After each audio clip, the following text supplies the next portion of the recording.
Hey guys, I am Chris Gaylor. And I'm Amber Foster Kyuujin Cosplay, and today we are watching with you guys the finale of Steins Gate 0, episode 23.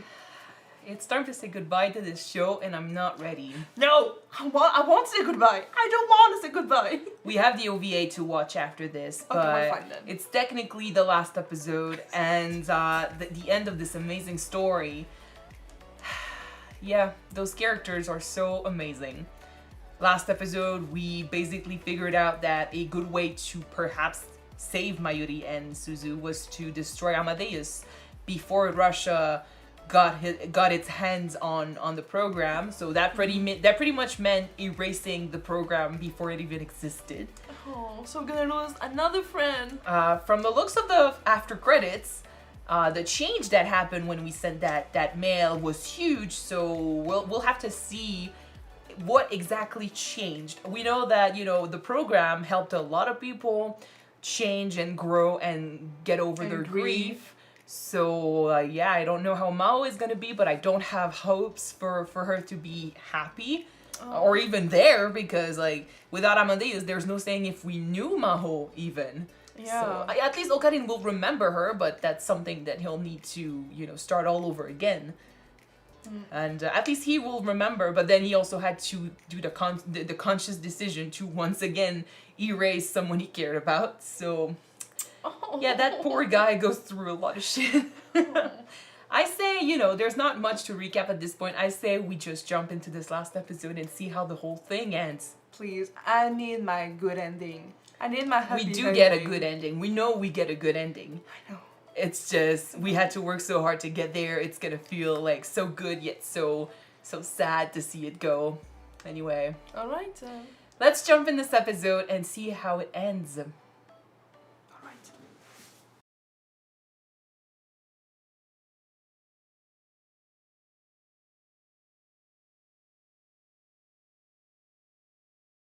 I know we have one OVA to watch, but this one is meant to be, you know, funny and stuff. So, okay. I'm so glad that at the end of it, everything was clear. What happened, because we got confused. How did he receive the email from 15 years ago if it wasn't? But now it makes perfect sense to me how that happened. So I'm just glad.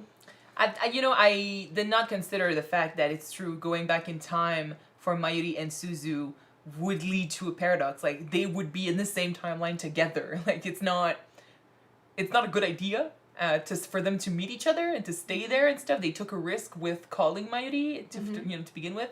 So yeah, I did not, you know, think that they would have to basically keep going, but it makes sense. And yeah, they had no fuel, so the machine just went crazy and brought them back all this time. 18,000 BC. It's fucked up. I don't know how long they were there, but they didn't look that much older, so at least, you know, time travel works so well that we can just... Well, I think that no time passed for them. Not for them, technically, yeah. So... Well, maybe a little bit, because it looks like they've been here for a little bit. You know, they had marks and stuff, and Suzu was outside, maybe trying to find food or water. But Okarin just... It took him 15 years, but he promised he was going to do it. And that's the thing, like, that beautiful speech Mayuri gave about him that he heard meant everything, because that's true. Okarin's character is many things, but if there is one thing that we can remember is that he goes through a lot of shit, yet despite the fact that he gives up sometimes, he usually manages to find the courage and the strength to get back up and do it again. And that's thanks to Makise, Mayuri, Daru. It's the people around him that give him the strength he needs to do what's necessary. In this, you know, last journey he went on, he kind of had to suffer a lot in order for things to work.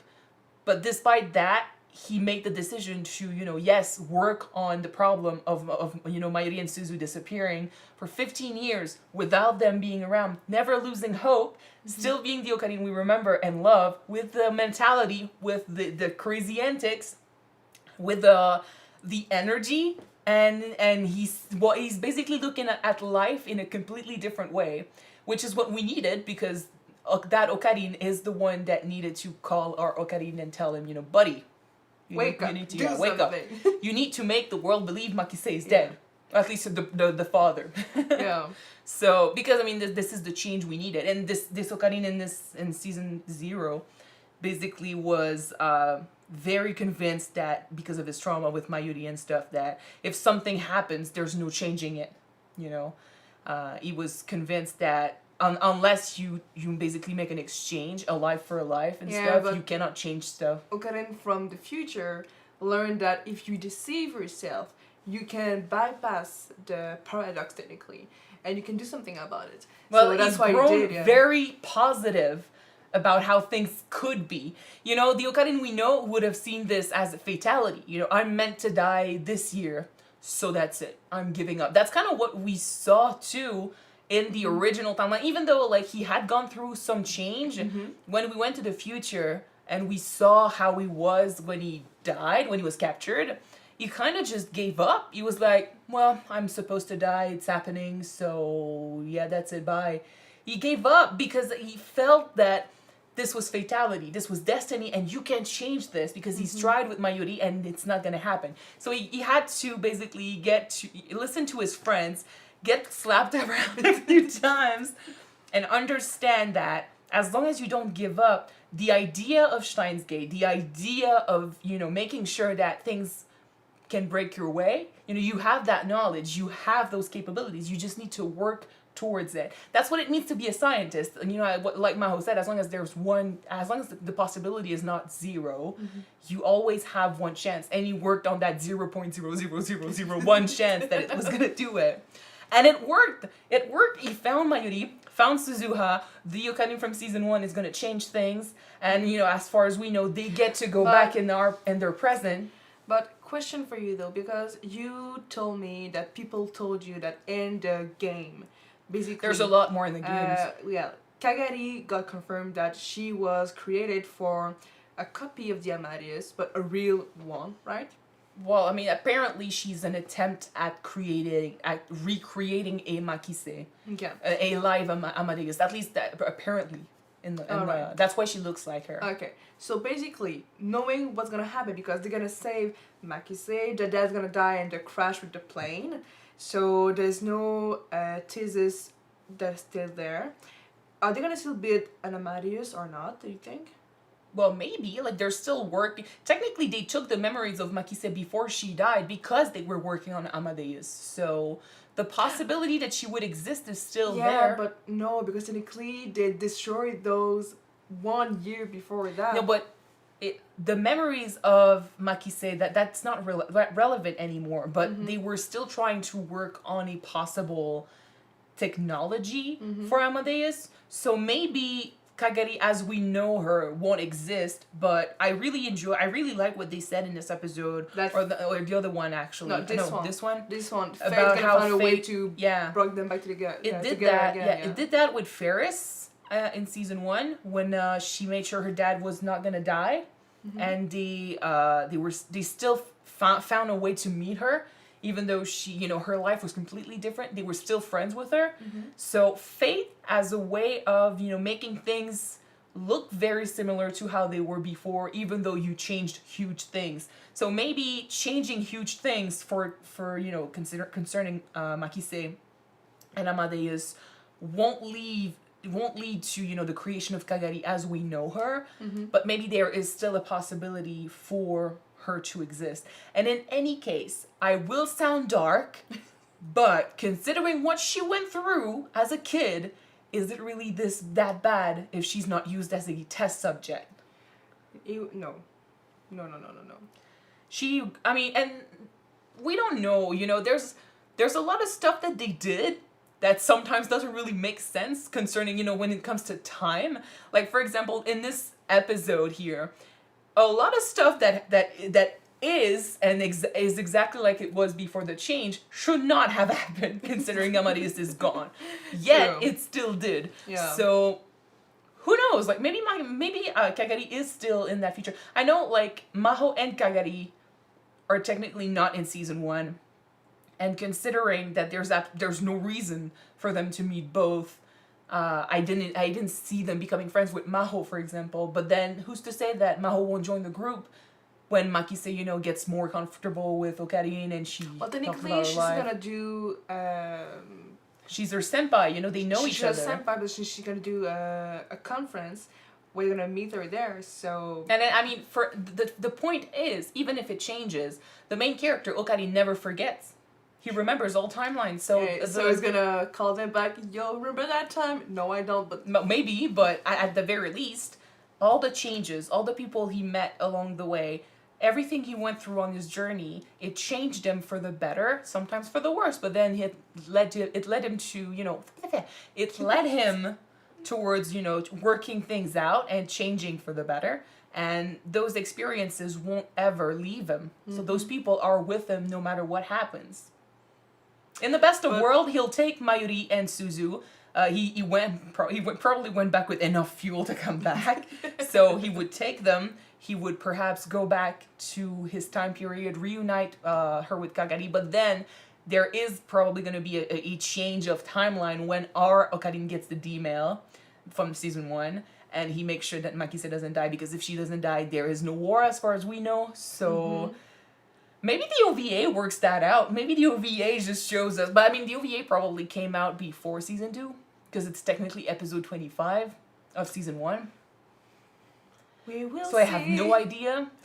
But I don't. I mean, whether or not they exist, whether or not they join up as friends, I'm still glad that we met them this season. Truly, Okarin was going through a lot of shit, but I love that season 2. Well, 0. Took the time to focus more on Daru, Suzu, Mayuri, even Maho.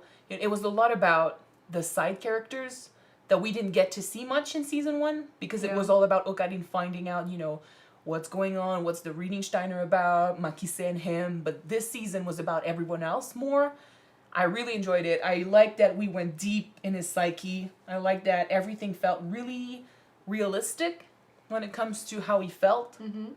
With his trauma, how depression, grief, and how he adapts to those situations, how that was portrayed. I really, really like that. Those characters are so well fleshed out. I enjoy them really, really so much, and I really like that none of them gave up in the end. All of them worked for what they believed in, and it worked. They got rewarded. And they started as such nobodies too. Well, they tried to do a time machine with a microwave and bananas. Like, we go back to season 1. And 15 years later, they built a real time machine. We go back to season 1, episode 1. We will understand so much stuff more. Do you remember when he so got much more stuff fed up during the conference from Makise, where she said that time machine was impossible. You got so offended. I mean, he spent a season to prove her wrong after that, but yeah. That, and the fact that we said that in the first season, but these people went into this joke, this role playing. They were doing. Mostly Okarin was doing stuff, and the others were forced to follow. But they had no idea that they would eventually have to face an actual organization to actually, face a war in the future that had to do with time travel. Everything came true, and they did bite more than you could chew. Many times, yeah. But they were such great people, at their core, that even if, everything started becoming too much for them, they still kept at it. And despite the trauma, they fought back and they changed stuff. And I like that. I like that very much. Which is why I think I love Steins Gate as a series. It's because we get attached to these characters pretty easily. And the laughter, we take it for granted in the beginning. All the jokes, all the pretending, and all the smiles and stuff. We take it for granted because we're used to action and drama. And when the drama happens, we're like, oh fuck, can we go back? Well, it does make you think about, because who didn't invented another life where you work as a spy or as a mad scientist, like where you were someone else, someone more important, and you create a fake persona and a fake storyline. But that storyline happens in real life. And when it happens to you, all you wish to do is go back to being a nobody. Yeah. Well, I mean, that's the thing. Okarin kind of got his wish of, things being well, him being a mad scientist and him actually going through something crazy, what he was pretending came true. But then he regretted he that. even met a real mad scientist, technically with the professor from the US. I forgot his name, sorry. He basically regretted his pretend becoming a reality, but he still found the courage to do things right, save the people he loved. This season, he overcame trauma, depression. He helped others also overcome their grief and their own depression. So we got to see more characters and character growth this season, and it was really character centered. So I usually love a good action series, but characters are the main focus of stories I remember. They are what makes this show work for me. So that's why I think I'm always going to remember Steins Gate. And that's why I think it's in my top 5. All right. Yeah. So I'm really sad it's over. We didn't cry, but I wasn't expecting to cry because this is a finale we've been waiting for. You know, it's not bittersweet. It's just, it's so fine. It's so good to finally see him make that video with all the production company, with the lights. I did not expect that, to be frank. But that's who he is. Everything is dramatic. It's the way we saw it, considering where we were and the headspace we were in season 1, when we saw this, we were like, oh, he looks cool.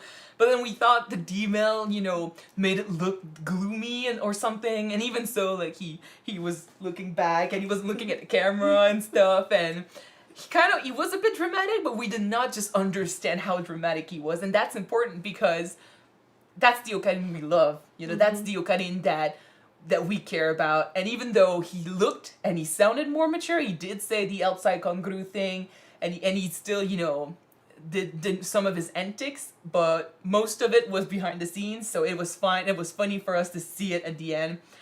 I loved it. Oh boy. All right. That's it. So that's it, guys. We're done with Steins Gate 0. Yeah. Well, yeah. We're done. It was such an amazing journey with you guys with the first season, the second season. We cried, we laughed, we were in despair with Okarin most of the time. Yeah. But overall, we got 2 happy endings with the first and the second season. And now we get to enjoy the OVA. now we get to go to the OVA, yes. Yes. So thank you guys so much for being on this journey with us. It has been a while. We are so happy we went through this with you. Hopefully you'll be there with us for the OVA next week. But it will be on Patreon already if you want to check it out. The link is in the description. And yeah, that's pretty much it. Bye, guys.